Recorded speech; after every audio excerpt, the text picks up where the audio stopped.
小狗，你怎么跑我车底下去了？哎，快回去，妈妈在叫你，不要在马路上走，好吓人啊！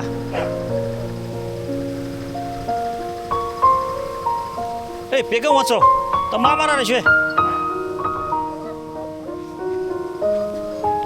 你要干嘛？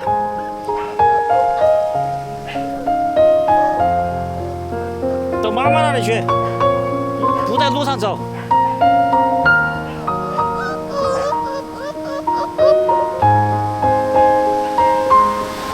快！哎，老板，这你家的狗吗？这是不是你家的？它跑到马路上来了，不是你家的？哇，没人要了，还跟着我走。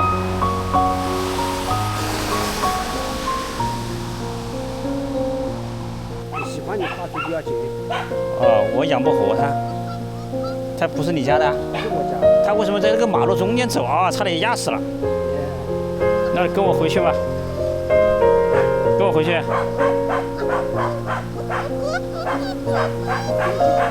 啊？跟我回去，我把它带走。吃是有吃的，好，我把它带走。哎，来，没有钓到。哎，来，过来。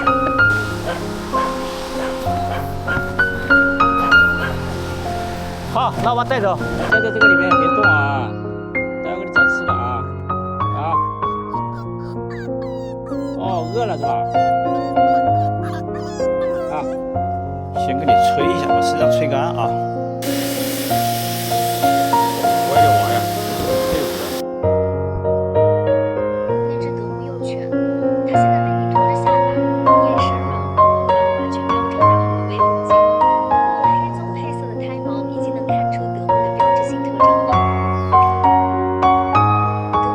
属于友好的品种，不过这只幼犬现在看起来粘人又温顺，只要你能满足它的核心需求就好养。它精力很旺盛，每天得保证1到2小时的运动和脑力游戏，不然容易拆家。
哎，你看它都多亲近，跟你。